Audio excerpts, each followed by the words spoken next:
Hello guys, welcome to Nick's Pets and Passion. Hello guys, welcome back to our channel Nick's Pets and Passion. ഞാൻ നിങ്ങളുടെ നെജി.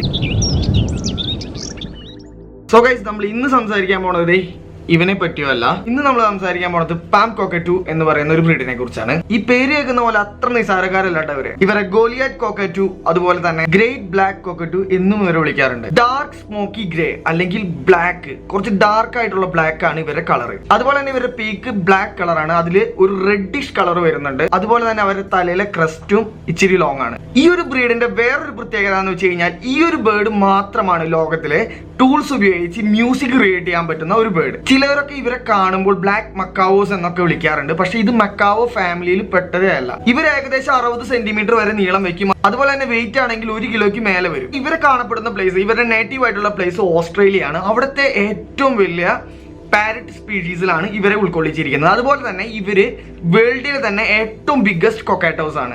അതുപോലെ തന്നെ ഇവരെ കൊക്കുകളുടെ ശക്തിയെ കുറിച്ച് പറയുകയാണെങ്കിൽ നല്ല ഹാർഡ് ആയിട്ടുള്ള നട്ട്സും സീഡ്സും ബ്രേക്ക് ചെയ്ത് ഇവർക്ക് കഴിക്കാൻ പറ്റും. അതുപോലെ തന്നെ അവരുടെ ചീക്കിൽ ഒരു പാച്ച് ഉണ്ട് കേട്ടോ. അത് അവർ എക്സൈറ്റഡ് ആകുമ്പോഴോ അതുപോലെ തന്നെ എന്താ പറയുക, എന്തെങ്കിലും കണ്ട് പേടിക്കോ എന്തെങ്കിലും ചെയ്ത് കഴിഞ്ഞാൽ അതിന്റെ കളർ ചേഞ്ച് ചെയ്യാനുള്ള എബിലിറ്റി ഉണ്ട്. അതുപോലെ തന്നെ ഇവരുടെ വാസസ്ഥലം മരപ്പൊത്തുകളിലാണ്. ഇവരുടെ ഭക്ഷണക്രമം എന്താണെന്ന് വെച്ച് കഴിഞ്ഞാൽ രാവിലെയാണ് ഇവർ കൂടുതലും ഭക്ഷണം കഴിക്കുക. അതിലേറ്റവും ഇവർക്ക് പ്രിയപ്പെട്ടത് പാം ഫ്രൂട്ട്സും അതുപോലെ തന്നെ നട്ട്സും സീഡ്സും ആണ്. അതുപോലെ തന്നെ ഈ വൈൽഡ് ആയിട്ടുള്ള ടൈഗേഴ്സിലൊക്കെ കാണുന്ന പോലെ ടെറിട്ടോറിയൽ ആയിട്ട് ഇവരെ അറിയിക്കുന്നത്, ഇവരുടെ സ്ഥലമാണ് അറിയിക്കുന്നത് എങ്ങനെയാന്ന് വെച്ച് കഴിഞ്ഞാൽ ഇവര് നട്ട്സിന്റെ തൊണ്ടൊക്കെ എടുത്ത് എന്താ പറയാ മരത്തിന്റെ ഉണങ്ങി ചില്ലകളിൽ അടിച്ച് 100 മീറ്റർ വരെ കേൾക്കുന്ന രീതിയിൽ ഇവർ സൗണ്ട് ഉണ്ടാക്കും. ഇത് മെയിൻലി ചെയ്യുന്നത് മെയിൽ കോക്കറ്റൂസ് ആണ്. ചില സമയങ്ങളിൽ ഇവർ യൂസ് ചെയ്യുന്ന ഈ ഡ്രം ടൂളിലെ ഈ നെറ്റ് പോലത്തെ ഡ്രം ടൂൾസ് എടുത്തിട്ട് ഇവരെന്ത് ചെയ്യുന്നു വെച്ചാൽ ഇത് പൊട്ടിച്ച് നെസ്റ്റ് ക്രിയേറ്റ് ചെയ്യാൻ യൂസ് ചെയ്യും.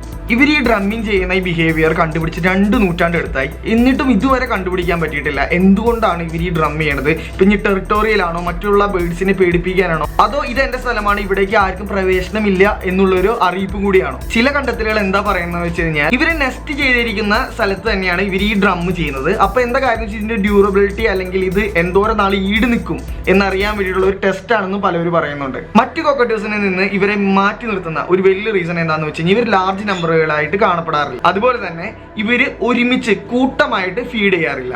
ഏകദേശം 6 ഇൻഡിവിജ്വൽസ് 6 കൊക്കറ്റൂസിനെ, ഈ പറയുന്ന പാം കൊക്കറ്റൂസിനെ ഒരുമിച്ച് ഫീഡ് ചെയ്യുന്നത് കാണപ്പെട്ടിട്ടുണ്ട്.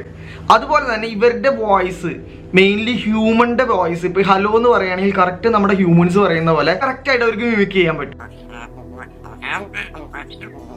ഇനി ഇവരുടെ മേറ്റിംഗ് സീസൺ ആണ്. അത് ഏകദേശം ആഗസ്റ്റ് ടു ജാനുവരി വരെയാണ് ടൈം. പക്ഷെ അതിലൊരു കാര്യമുണ്ട്, ക്ലൈമറ്റ് വേരിയേഷൻ അനുസരിച്ച് ഇവരുടെ ഈ ബ്രീഡിംഗ് സീസണും വേരിയേഷൻ ചെയ്യാൻ ചാൻസ് ഉണ്ട്.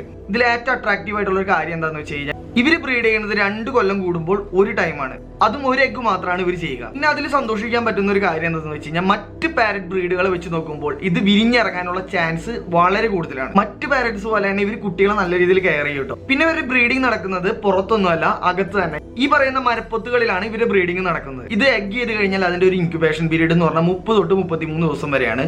100 തൊട്ട് 110 ദിവസം കഴിയുമ്പോഴാണ് ഏകദേശം ആ കുഞ്ഞ് ഫെദറൊക്കെ വന്ന് ഒന്ന് വലുതാവുള്ളൂ. അതിനുശേഷം 6 ആഴ്ച കഴിയുമ്പോൾ ഇവർ ഫ്രീ ഔട്ടാ, പാരന്റ്സിൽ നിന്ന് മാറി ഇവർ ഒറ്റയ്ക്ക് പോകും. ഇവർക്ക് ബ്രീഡിംഗ് മെച്യൂരിറ്റി വരാൻ ഏകദേശം 7 തൊട്ട് 8 ഇയർ വരെ വരും. ഇത്രയും അട്രാക്റ്റീവ് ആയതുകൊണ്ട് തന്നെ വൈൽഡിലുള്ള ഇവരുടെ എണ്ണം കുറവാണ്. ഒരുപാട് ആൾക്കാർ വേൾഡ് വൈഡ് ആയിട്ട് ഇവരെ വളർത്തുന്നുണ്ട്.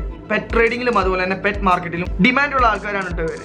ഇവര് നാച്ചുറലി ഇത്തിരി അഗ്രസീവ് ആണ്. പക്ഷേ നല്ല രീതിയിൽ ഹാൻഡ് ഫീഡ് ചെയ്ത് ഇവരെ വളർത്താണെങ്കിൽ ഇവർ നല്ല രീതിയിൽ ടേംഡ് ആയിരിക്കും. പിന്നെ ഇവരെ വളർത്തുന്ന ആൾക്കാരെ ശ്രദ്ധിക്കും, നല്ല സ്റ്റെയിൻലെസിന്റെ കേജും ആയിരിക്കണം. കാരണം വെച്ചാൽ ഇവരുടെ പീക്കിന് ഭയങ്കര സ്ട്രെങ്ത് ആണ്. അതുപോലെ തന്നെ ഇവർ ലൗഡ് ആയിട്ടുള്ള ഭയങ്കര നോയ്സും കാര്യങ്ങളൊക്കെ ഉണ്ടാക്കും. അതുകൊണ്ട് തന്നെ വലിയൊരു ഏവിയറി തന്നെ ആവശ്യമുണ്ട് ഇവരെ വളർത്താൻ വേണ്ടിയിട്ട്.